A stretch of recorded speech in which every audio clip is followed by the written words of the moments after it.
of that, guys. So so we are all of that one body.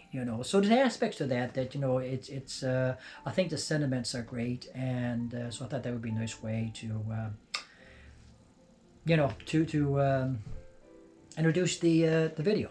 Now I got to move this camera now, guys, to see how far I'm in here, and I hope I won't fool things up and I get it back to where it used to be before. So excuse me there for a second now. So I'm 18 minutes in there, guys. Okay, 18 minutes in now. All right, so again, I can't see the front, guys, so I'm hoping I haven't pulled this up here. So 18 minutes in. Okay, now, guys, so again, you can take it for granted now, guys, that this is going to be a 2 or possibly 3-part video here.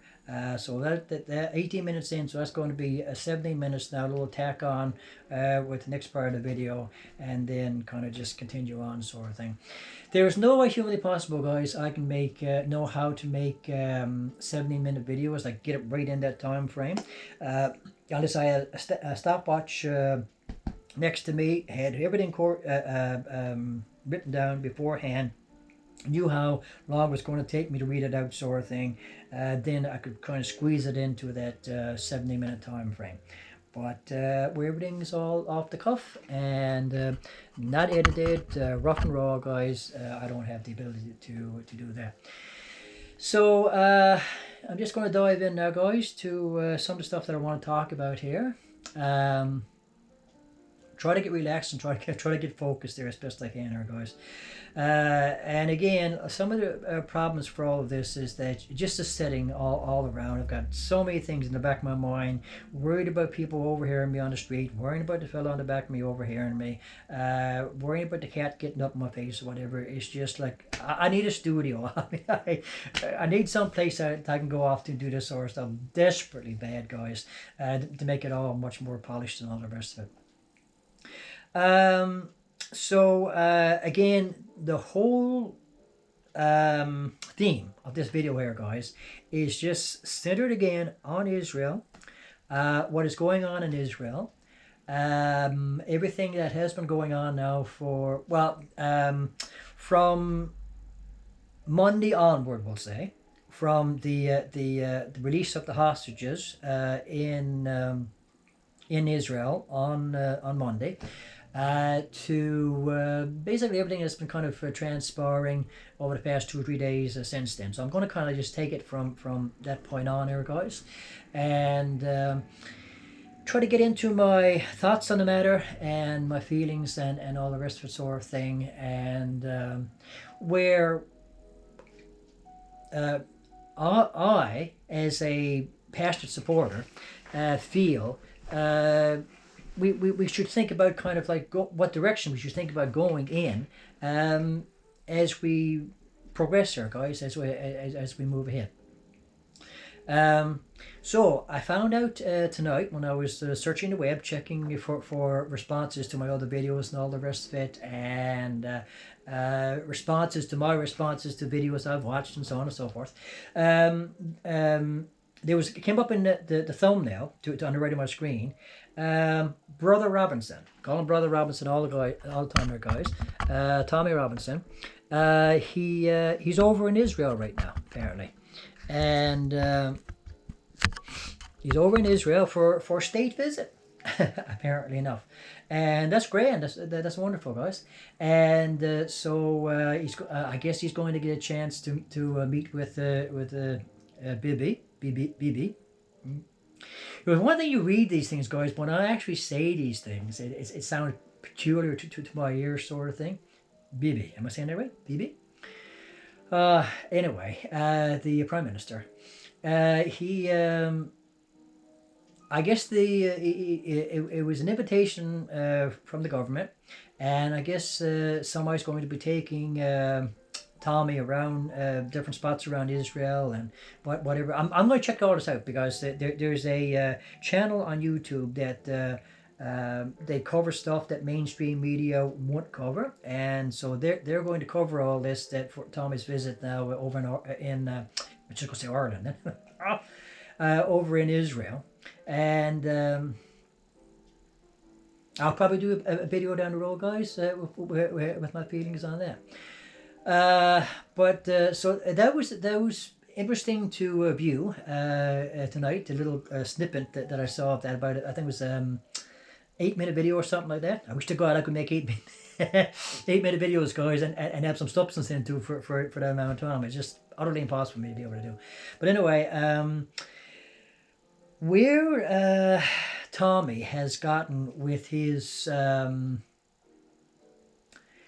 work, we'll say, his crusade. I don't know how to phrase some of these things, guys, but what he's trying to do with his support for Israel, for Jewish people, and his work to try to preserve our Christian democratic cultures in the West, which are, like terribly under threat. I mean, we know they're under threat, guys. I mean, whether the mainstream media wants to acknowledge it or not, whether the left wants to acknowledge it or not, whether they want to be ridiculously, insanely blind to the progressive takeover of our cultures in the West, it's happening regardless, sort of thing, all over Canada, all over the States. Absolutely in Britain, pretty much to the same degree in France, and so on and so forth. And so there are voices rising up, trying to speak against that, trying to speak against what is happening to our nations, and it's not out of bigotry, like I've said before. It's out of concern for what we are in danger of losing, and the type of culture that's going to develop from these changes to our culture, which are not going to be improvements to our culture whatsoever, So Tommy's gotten to a point now where he's gained a considerable amount of recognition. And so he's been years doing what he's doing. He's more polished than I am, obviously, and all the rest of it, guys, and it's beginning to pay off now, and so where Tommy is at right now is where I am hoping to be at, let's say maybe within a year or so, close to it type of thing, if I can really get this off the ground properly and all the rest of it, sort of thing. But I want to take things in a slightly, like I'm doing the same thing, guys. I'm basically doing the same sort of thing. But I mean, we all have our own different niche ways, our own unique ways of presenting a message, sort of thing. And so my way is going to be slightly different than Tommy's way, or Douglas Murray's Douglas Murray. Shocking, I can't remember man's last name. You know what I'm talking about, guys. Way of doing things, presenting things. I mean, there's a whole bunch. I mean, Mossab, the Green Prince, the son of one of the founders of Hamas, Hamas. How he's presenting his message, how he has been presenting his message now for some 15 odd years or so. And several others that won't come to, like they'll come to me, but I'll have to have the names written down to know what I'm talking about, sort of thing. That, as I've said before, guys, there's no shortage of very informed, very insightful, very enlightened, very passionate voices on this side of this issue. That know very, very much what they're talking about, because in some cases they've gone through the whole experience of being subjected to this particular religion and the cultures that it creates, the types of oppression that it creates and all the rest of it. And they've come out of it, they've walked away from it, and they're trying to make new lives for themselves in the West and so on. And they are raising the alarm, as to what they're seeing happening in the West, and where it's potentially going to lead. Sort of, so there's no shortage of those voices out there. It's just people they don't want to listen to them, and it is going to be to our major detriment that they're not doing so, So basically what I'm trying to do, guys, I'm trying to join my voice with those voices, sort of thing. So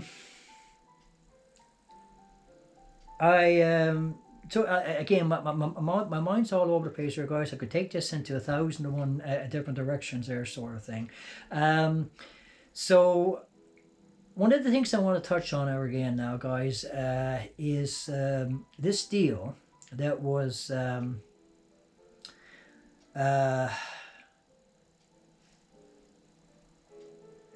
ironed out or whatever for I would say more for the other side than for Israel, to be honest with you, because as I've said before, guys, in one of my other videos now,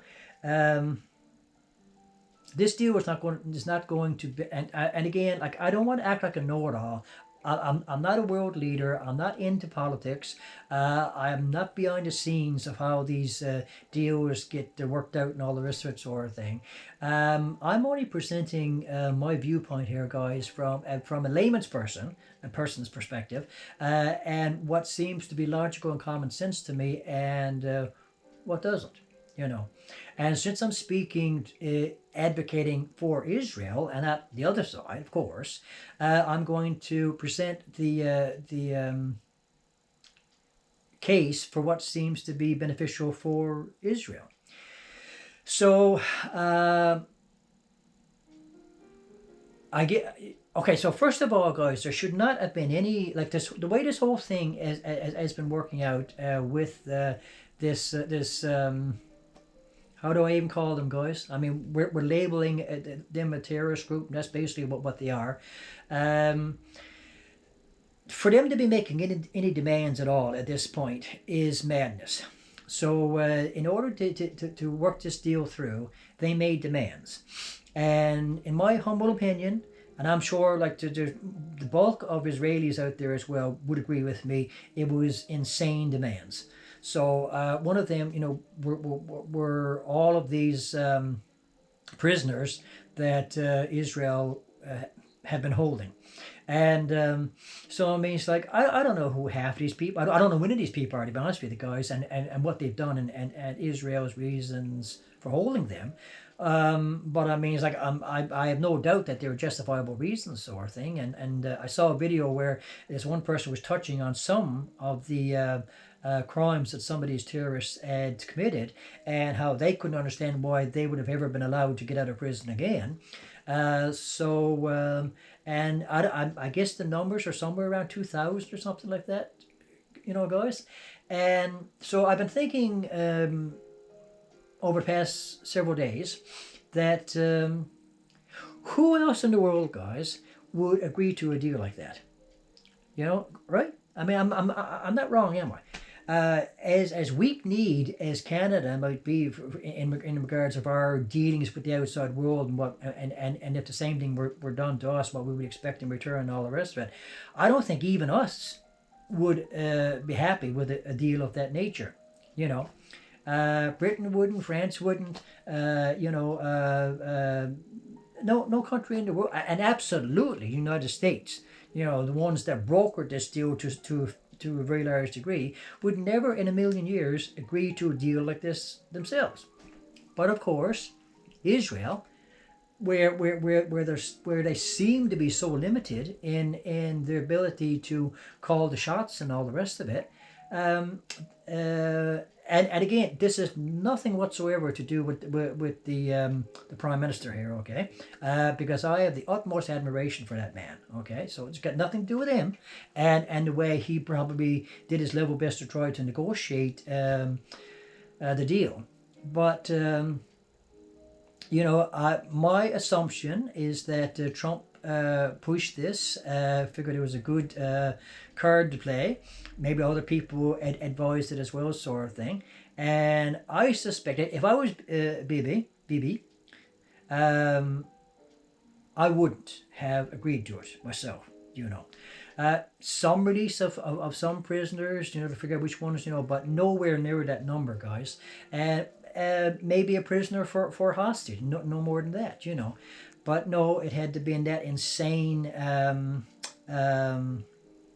imbalance, of what the other side would have gotten compared to what Israel got in return. So okay, so that's part of it, and myself as a supporter that generally do care about you guys and your future and the security of the Israeli state going into the future here.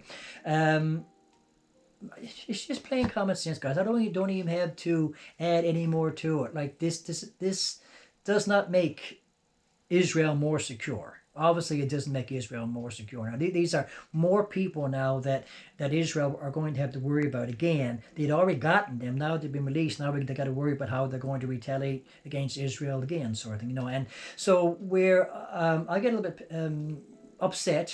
I think rightly so, guys. I'm not American. I'm Canadian, and I do have my own issues with the way Trump does things. I mean, like, look at the way he's treating Canada here, for example. I mean, And the only reason why I support that man at all whatsoever, guys, is because when he was running for office again, he promised, more or less, that he would defend Israel properly and well. Like a heck of a lot better than Biden went about doing it when he was in office. So, I mean, I can't even begin to get into my feelings about Biden now at this stage. Like he really raked Israel over the coals, and he really, shameful. I mean, he's beyond shameful the way he behaves. So, I've had issues with Trump forever, pretty much, for as long as he's been on the scene. And so the way he's been treating Canada with the tariffs and all the rest of that sort of thing, as a proud Canadian, I mean, I'm not happy with that, obviously, displaying my patriotism whenever I can, whatever ways I can. But I said, I'll overlook that. I'll overlook that. As much as I care about my nation too, and the future of my nation and all the rest of it, I will put that to one side and try to bite the bullet and ignore the way he's been treating our nation, if he keeps to his word and protects you guys properly, well, and be the ally to Israel, to you guys, that you deserve.